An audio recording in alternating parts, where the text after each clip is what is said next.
Middle east में तनाव अब खतरनाक मोड़ ले चुका है। अमेरिका ने एक ऐसा कदम उठाया है जिसने पूरे क्षेत्र में युद्ध की आग और ज्यादा भड़का दी है। रिपोर्ट्स के मुताबिक यूएस ने एक युद्धपोत को समुद्र में डुबो दिया है और इसके बाद ईरान का गुस्सा जो है वो अब 7वें आसमान पर पहुंच चुका है। ईरान का दावा है कि यह जहाज भारत का मेहमान था और अमेरिका को इसकी बड़ी कीमत चुकानी पड़ेगी।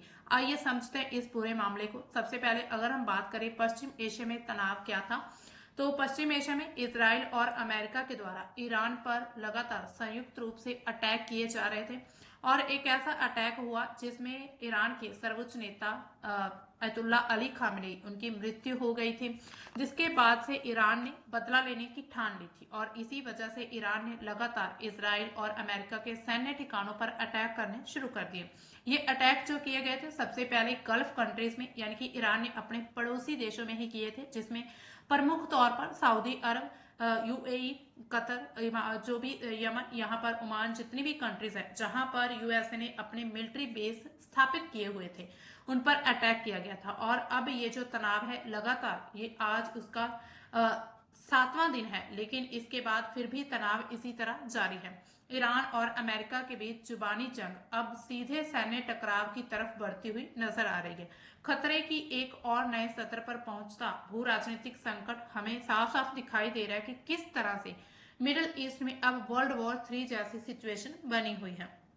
विवाद की अगर हम जड़ की बात करें तो ये अभी हाल ही में जो ईरान का बयान आया है कि वो अमेरिका को नहीं छोड़ेगा या फिर अमेरिका को इसकी भारी कीमत चुकानी पड़ेगी, इसका कारण आखिर क्या है? निशाना बना एक जहाज। ईरान का क्या दावा है कि अमेरिका ने उनके मालवाहक युद्धपोत को निशाना बनाया है, जो कि भारत के विशाखापत्तनम से एक कार्यक्रम में शामिल होकर वापस लौट रहा था। ईरान ने इसी जहाज को भारत का मेहमान घोषित किया है। इसके साथ ही उन्होंने कहा कि अब ये हिंद महासागर में भी काफी सुरक्षित माना जा रहा था, लेकिन उनकी ये जो विश्वास था वो पूरी तरह से खत्म हो चुका है। यानी कि ईरान अब कहीं ना कहीं भारत के इस क्षेत्रों पर भी, जहां पर अमेरिका ने अपने बेस स्थापित किए, उन पर अटैक करने की कोशिश कर सकता है। हालांकि ऐसा कोई मामला सामने नहीं आया। इसके अलावा दो अलग अलग दावे किए जा रहे हैं, जिसमें ईरान का तर्क क्या है कि जहाज भारत के साथ रणनीतिक व्यापारिक मिशन जैसे कि चाबहार बंदरगाह पर था। ये भारत की मेहमान नवाजी का एक अपमान है। यानी कि इसमें भारत को भी एक तरह से ललकारा गया है कि भारत की ये मेहमानबाजी जो है वो ईरान को पसंद नहीं आई कि उनके जहाज को कैसे किसी और कंट्री के द्वारा निशाना बनाया गया, और भारत ने इसमें कोई भी ऑफिशियली बयान नहीं दिया है अभी तक। इसके अलावा अमेरिका अपना पक्ष रखता है।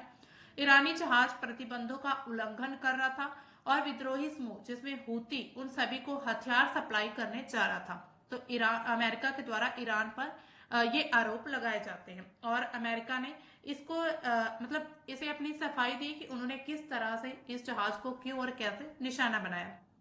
ईरान की जवाबी कार्रवाई क्या कहती, धमकियां क्या दी गई, इसराइल पर मिसाइल हमले किए गए। अमेरिका के सबसे करीबी सहयोगी यानी कि इसराइल, जो कि इसराइल और यूएसए या फिर इसराइल और अमेरिका, इन दोनों को हम एक ही मान सकते हैं। ये काफी दोनों के एक दूसरे के काफी बेहद करीबी माने जाते हैं। इन दोनों पर ही, इनमें सबसे पहले इसराइल पर मिसाइलों की बौछार की गई। ईरान इसे क्या कहता है कि वो खुद को एक तरह से डिफेंस कर रहा है, यानी कि सेल्फ डिफेंस के तौर पर उसने ये मिसाइलें वहां पर गिराई हैं इसराइल में। इसके अलावा कड़ी चेतावनी दी गई। ईरान के कमांडरों की चेतावनी है कि क्षेत्र में अमेरिकी ठिकानों को बहुत बड़ी कीमत चुकानी पड़ेगी। किस तरह से ईरान के जहाजों को भी निशाना बनाया जा रहा है। हम आपको बता दें कि ये जो अमेरिका के टॉरपीडो का निशाना बना था, यानी कि टॉरपीडो क्या होता है, एक इस तरह का हथियार होता है जो कि आमतौर पर, यानी कि जिसको पनडुब्बी मान सकते हैं या फिर युद्धपोत कह सकते हैं, विमान, इन सभी से छोड़ा जाता है। पानी में छोड़ने के बाद ये जो टॉरपीडो है ये खुद से इंजन की मदद से आगे बढ़ सकता है, अपने टारगेट को ट्रैक करता है, यानी कि उसकी लोकेशन को ढूंढता है, और टकराते ही इसमें भारी विस्फोटक जो लगा होता है टॉरपीडो में वो फट जाता है, जिसके कारण जहाज को काफी नुकसान होता है। या तो जहाज ब्लास्ट हो जाता है या फिर वह पूरी तरह से डूब जाता है। और इसकी अगर हम खास बात देखें तो पानी के अंदर बहुत तेज गति से चलता है ये टॉरपीडो। और ये दूसरे विश्व युद्ध के बाद पहली बार ऐसा हुआ है कि अमेरिका ने किसी कंट्री के जहाज को डुबोने के लिए टॉरपीडो का इस्तेमाल किया। इसके अलावा कूटनीतिक चाल इसको क्यों माना जा रहा है, भारत का नाम इसमें क्यों आ रहा है, तो क्योंकि भारत का ये मेहमान था और इस बयान का असली मकसद क्या है कि अंतर्राष्ट्रीय मंच पर अमेरिका को अलग थलग करना, भारत जैसी जितनी भी क्षेत्रीय शक्तियां उनके सहानुभूति और समर्थन को हासिल करना।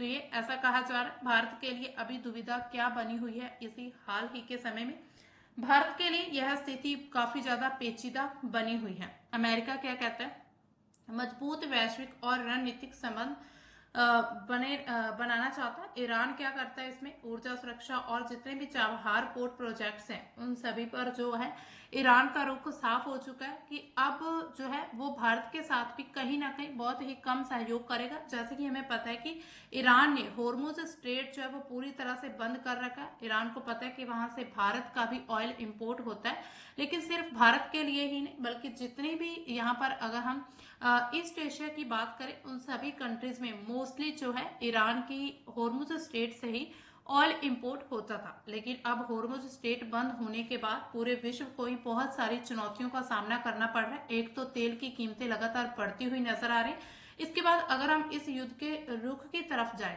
तो ये जो युद्ध है लगातार 7वें दिन तक ऐसे चल रहा है, एक दूसरे देशों पर अटैक किए जा रहे हैं। इसमें आम जनता का तो नुकसान हो ही रहा है, वहां के जो नागरिक हैं उनको बहुत सारे नुकसान होता चला जा रहा है। इसके साथ ही यहाँ पर अगर हम कंट्रीज की बात करें जो इस युद्ध में लड़ रही हैं, उन कंट्रीज के पास भी जो हथियार है उनकी कमी होती नजर आएगी। यानी कि लगातार एक दूसरे पर अगर हथियार फेंका जाएगा तो दूसरी कंट्री के द्वारा उसको खुद को बचाने के लिए उसके सामने यानी कि उससे बड़ा हथियार मतलब फेंकना पड़ सकता है। इसी वजह से हथियारों की कमी यहाँ पर लगातार देखी जाएगी।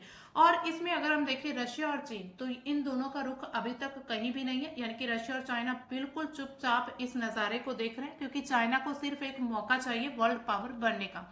और अब ये अच्छा मौका है चाइना के पास। यूएसए के पास अगर हथियारों की कमी हो जाती या फिर यूएसए की इकोनॉमी इस तरह से डाउन हो जाती, यानी कि उनका बजट पूरी तरह से डिफेंस बजट अगर थोड़ा सा भी डगमगा जाता है तो चाइना एक नई वर्ल्ड पावर के रूप में सामने आएगा और वो इसी चीज का ही फायदा उठाना चाहता है। यहाँ पर अगर हम देखें भारत ने भी अभी तक जो है न्यूट्रल रुख अपना रखा है, यानी कि ना तो वो पूरी तरह से ईरान के साथ है, ना ही वो इसराइल और अमेरिका के साथ है। इसी तरह से आगे देखा जाएगा भारत का इस पर क्या बयान आता है। लेकिन ईरान के द्वारा लगातार बयान जारी किया जा रहा है कि भारत के क्षेत्र में यानी कि वहां पर जहां से भारत से वो वापस लौट रहा था जहाज, उसको निशाना बनाना ये बहुत ही गलत माना जा रहा है ईरान के द्वारा। वैश्विक प्रभाव क्या आगे क्या हो सकता है, अगर तनाव और ज्यादा बढ़ता है तो दो बड़े खतरे होंगे। पहला क्या है, तेल की कीमतों में और ज्यादा उछाल देखा जाएगा, यानी कि ऐसी महंगाई बढ़ सकती है जिसको हो सकता है आने वाले समय पर कम ही न किया जा सके। इसके अलावा प्रमुख समुद्री व्यापारिक मार्ग जो है वो पूरी तरह से असुरक्षित बन चुके हैं, जैसे कि पर्शियन गल्फ है, रेड सी। इन सभी स्थिति में जो है भारत को भी कहीं ना कहीं नुकसान बहुत बड़ा हो रहा है और ये नुकसान हमें देखने को मिल रहा है। जैसे कि भारत में भी हालांकि अभी माना जा रहा है एक रिपोर्ट के मुताबिक कि भारत के पास करीब 2 से 2.5 महीने तक का तेल भंडार है। लेकिन अगर सोचिए युद्ध लंबे समय तक चलता रहता है तो भारत के पास ये भंडार भी एक समय पर आकर जो है खत्म हो जाएगा। अब जिस जहाज पर अटैक किया गया था उस जहाज में ऐसा बताया जा रहा है कि लगभग 130 नौसैनिक थे और हमले में करीब 87 नौसैनिक जो वो मारे गए और कुछ लोगों को बचा लिया गया। ये जो घटना है युद्ध को और ज्यादा भड़काने वाली साबित होती है, क्योंकि अगर हम आज के समय पर देखें यानी कि आज की डेट में देखें कि युद्ध में अब तक कितनी मौतें हो चुकी है तो 1000 से ज्यादा मौतें ईरान में हुई हैं। इसके साथ ही लेबनान में भी 70 से अधिक मौत होने की रिपोर्ट सामने आती है। इसके अलावा इसराइल में भी 11 से 12 लोग मारे गए। अमेरिका में भी उनके कुछ सैनिकों की मतलब कि हत्या हो चुकी है, क्योंकि जब ईरान के द्वारा अमेरिका के मिलिट्री बेसिस पर अटैक किए जा रहे थे तो वो सैनिक खुद को नहीं संभाल पाए। इसके अलावा इसका और क्या प्रभाव पड़ता है इस युद्ध का, जो अभी खामनेई मरे हैं उनके जो शोक समारोह है उसको भी टाल दिया गया है।